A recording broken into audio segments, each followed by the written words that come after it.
वो कौन है?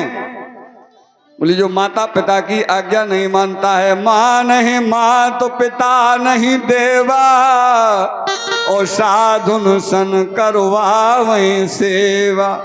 जिनके यह चरण भवानी, ओ तेजान हो निश्चर सम प्राणी। लेकिन भरत जी ने नहीं माना तो क्या भरत जी भी निशाचर की कोटि में आ गए? बोले नहीं, परमात्मा के चरणों में जिसका अगाध प्रेम है, दृढ़ विश्वास जिसे परमात्मा के ऊपर है, उसे कोई पाप लगता ही नहीं है। क्यों? बोले हनुमान जी ने लंका जलाई और गर्भपात गर्जना से करवाया, तो इनको 302 लगना चाहिए थी, क्यों नहीं लगी?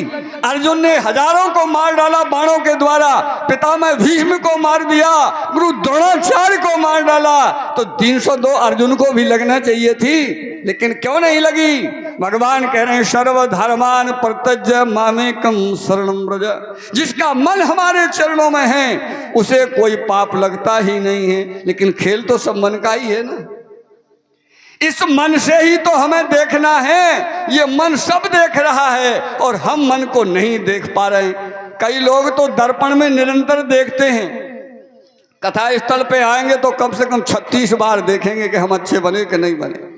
और अगर बड़े आदमी के मकान में पहुंच जाओ तो दर्पण ही दर्पण लगे। किचन में तो दर्पण, बहू बेटी भोजन बनाई सो ऊपर से नीचे तक दिखा रहे। किचन में, बेडरूम में, हर जगह दर्पण ही दर्पण लगे। लेकिन महाराज दशरथ जी शिक्षा दे रहे हैं, अरे जीवात्मा, तू एक बार उस दर्पण में देख ले, तुझे एक बार में ही नजर आ जाएगा। क्या? बोले चौथापन आ गया। आज तक वो जीवात्मा का परमात्मा का मिलन नहीं हुआ। तो दशरथ जी ने जब दर्पण देखा, उस दर्पण में देख लिया श्रवण समीप ओ भयसित केसा, ओ मन हो जरठपन अस उपदेशा। ऐसा दशरथ जी ने एक बार भी दर्पण में देख लिया। और उस दर्पण में देखने का कारण क्या है? क्या दशरथ जी पुत्र मांग रहे हैं? नहीं, पुत्र के रूप में उस परमात्मा को मांग रहे हैं। जो जीवात्मा और परमात्मा का मिलन ही इस उद्देश्य है स्मृति लोक में आने का। और वही उन्होंने जाकर के विचार किया। दशरथ जी महाराज ये शिक्षा देना चाहते हम और आपको इस प्रसंग से कि अपना अगर कोई दुख है तो उस दुख को संसार को मत सुनाओ। रह मन चुप हो बैठिए, देख दिनन को फेर, और जवनी के दिन आएंगे तो बनत न लगे देर। रह मन की ही व्यथा, मन ही राखो गोय, और सुन इठले हैं लोग सब बांट न ले है कोई। अगर बांटना चाहते हो तो संत और भगवंत को, गुरु को सुनाओ। और जैसे ही वह गुरु जी के चरणों में निवेदन किया, चरण लाग कर विनय विशाला, इतनी विशाल विनय की। ये लाठी का जो विशेषण लगा विशाला, ये क्या है? बोले इतना विश्वास है गुरु जी के चरणों में, क्योंकि ये पता है कि ये सूर्यवंश कई बार निसंतान हो गया। तो वशिष्ठ जी ने एक बार दिलीप को अपनी नंदिनी गाय के द्वारा संतान उत्पन्न कराई। इसलिए ये वैसे गुरु हैं, ऐसे गुरु हैं कि हमारा भी समाधान कर देंगे। तो चरणों में जब तक पड़े रहे विशाला, कि वशिष्ठ जी ने स्वयं अपने हाथों से उठा करके हृदय से लगा लिया। अरे बोले तुम एक मांग रहे हो, दारा हो धीरा और हुई है सुतचारी, और त्रिभुवन विदित भगत भय हारी। अब बुलाया किसे? जो विशेषज्ञ होता है। हम लोगों में, संतों में, ऋषियों में जो रिसर्च है, उर्दू इंग्लिश शब्द कहते हैं रिसर्च सेंटर। वो रिसर्च माने है ऋषियों का किया हुआ रिसर्च, वो रिसर्च है। वशिष्ठ जी ने रिसर्च किया कि इस संतान उत्पत्ति का विशेषज्ञ कौन है, स्पेशलिस्ट डॉक्टर कौन है। बोले श्रृंगी ऋषि है और वशिष्ठ बुलावा, और पुत्र काम शुभ यज्ञ करावा। भगवान के अवतार के हेतु क्या क्या है? विप्रधेनु सुर संत हित लीन मनुज अवतार, निज इच्छा निर्मित तन माया गुण गोपाल। ये एक भी नहीं है, इन चारों में से एक भी नहीं है।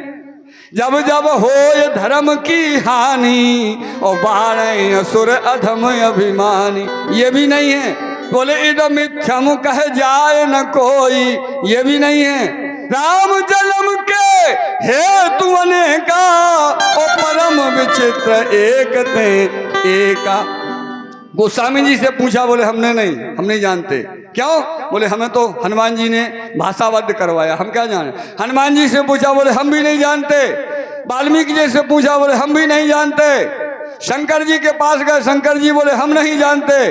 ब्रह्मा जी से पूछा, विष्णु जी से पूछा, शंकर जी से पूछा, कृष्ण जी से पूछा, किसी ने जब नहीं जाना तो राम जी से ही पूछा कि तुम्हारा अवतार होता किस लिए है।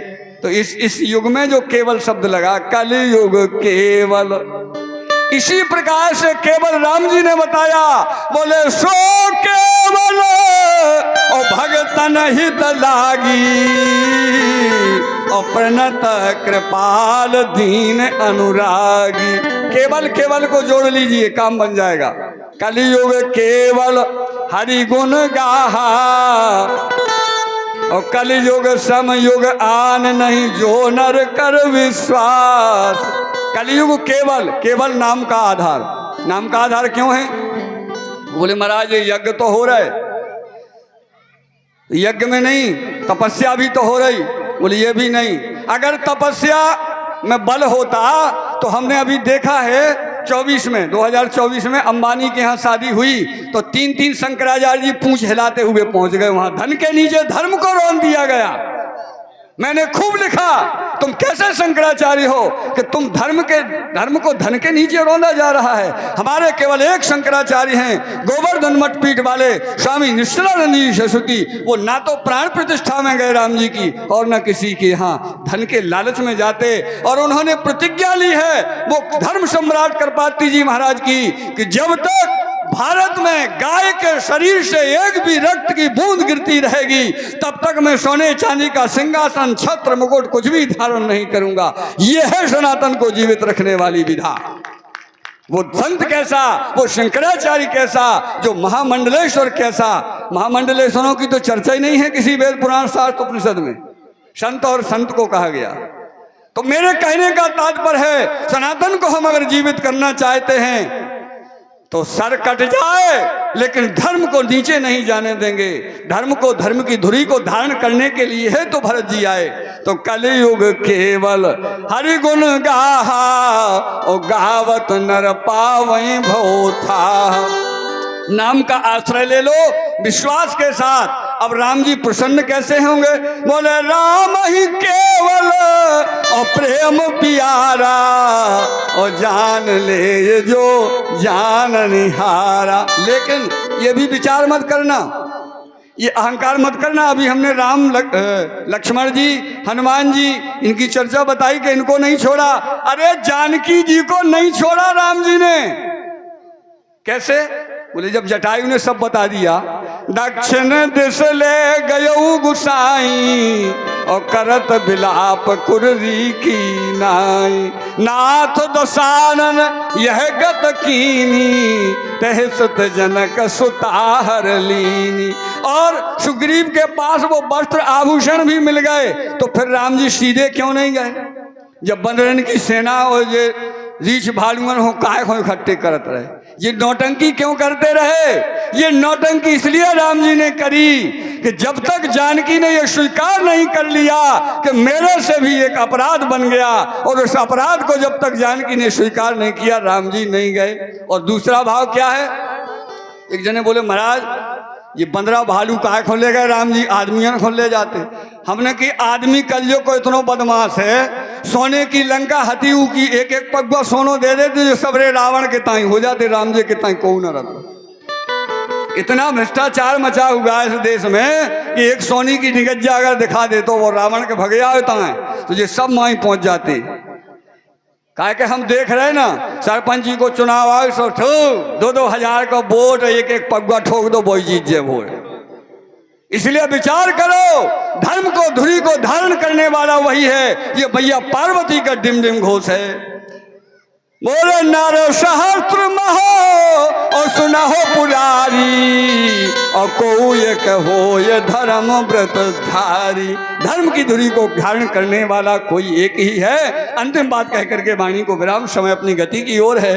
गोस्वामी जी महाराज से मन ने पूछा, बोले बाबा तुम हमसे कह रहे कि भगवान की ओर चलो, बोले फायदा क्या है? बोले फायदा चाहता है, पाई न कही गति पतित पावन, राम भज सुन सठ मना। और सबसे पहले अगर उदाहरण दिया गोस्वामी जी ने, तो गोस्वामी जी कह रहे देख मन, जो अपना शरीर बेच करके संसार का धन खींच लेती है, गणिका अजामिल व्याध गीध गजादि खल तारे घना, आभीर जमन की रात खस सपचाद यति अघ रूप जे, और कहे नाम बारक। एक बार नाम लेने से उद्धार हो सकता है। रावण ने जीवन में नाम नहीं लिया परमात्मा का, लेकिन अंतिम क्षण में कह दिया कहाँ राम रन हतोपचारी। अब आप एक प्रश्न कर सकते हैं कि वो एक बार लेने कैसे हैं, वो एक बार नाम कैसे लेना, जैसे दशानन ने लिया। तो उदाहरण के तौर पर बता दें, आपने कछुए को देखा?